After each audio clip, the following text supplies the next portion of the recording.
Hello दोस्तों, आज जो मैं आपको कहानी सुनाने जा रही हूँ ये कहानी है जादुई लहंगे के स्विमिंग पूल की। तो चलिए दोस्तों देखते हैं जादुई लहंगे के स्विमिंग पूल की कहानी। एक बार की बात है, परी देश में अनीता नाम की एक खूबसूरत परी रहती थी। साथ ही वो अच्छी सोच वाली और सबकी मदद करने वाली परी थी। वो समय समय पर पृथ्वी के लोगों की मदद करने जाया करती थी।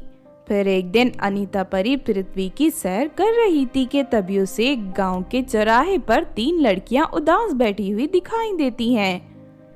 ये देख अनीता परी फौरन उनके पास पहुंचकर उनकी उदासी का कारण पूछने लगती है। अरे क्या हुआ?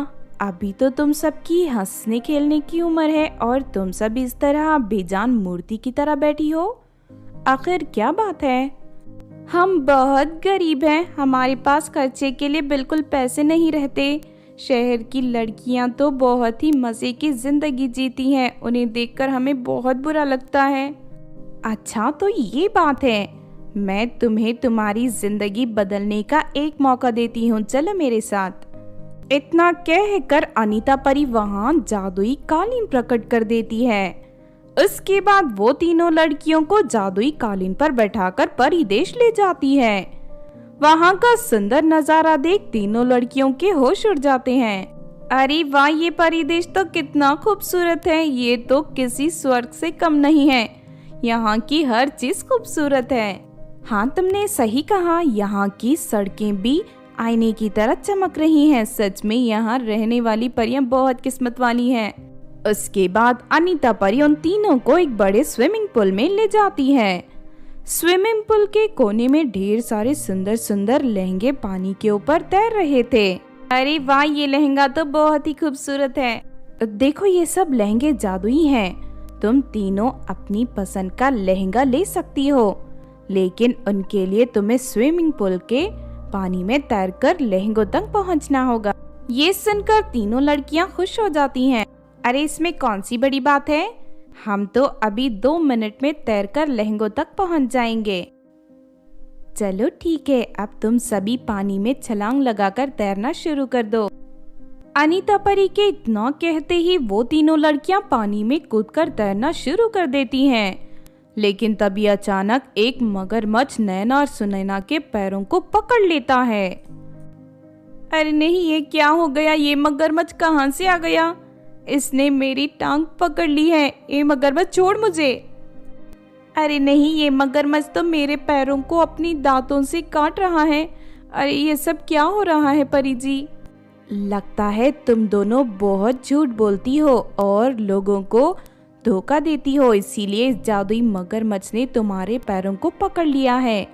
ये तुम्हें आगे नहीं जाने देगा, क्योंकि इस स्विमिंग पूल में सिर्फ सच्चे और ईमानदार लोग ही तैरकर लहंगों तक पहुंच सकते हैं। दूसरी तरफ गीता बड़े आराम से स्विमिंग पूल तैरती हुई आगे बढ़ रही थी और देखते ही देखते वो लहंगों तक पहुंच जाती है। उसके बाद गीता अपनी पसंद का लहंगा उठाकर स्विमिंग पूल के बाहर आ जाती है। गीता को उसकी पसंद का लहंगा मिल गया है। तुम दोनों झूठी हो, इसीलिए तुम्हें लहंगा नहीं मिलेगा। चलो स्विमिंग पूल से बाहर आ जाओ। उसके बाद नैना और सुनैना उदास होकर स्विमिंग पूल से बाहर निकल आती हैं। फिर अनीता परी उन तीनों को जादुई कालीन पर बैठाकर उनके गांव तक पहुंचा देती है। गीता खुशी खुशी जादुई लहंगे को लेकर अपने घर चली जाती है। दूसरी तरफ नैना और सुनैना को गीता से बहुत जलन होने लगती है। फिर रात होते ही दोनों हाथों में मशाल लेकर गीता के घर पहुंच जाते हैं। अरे तुम दोनों इतनी रात को मेरे घर पर ये जलती हुई मशाल लेकर क्यों आई हो?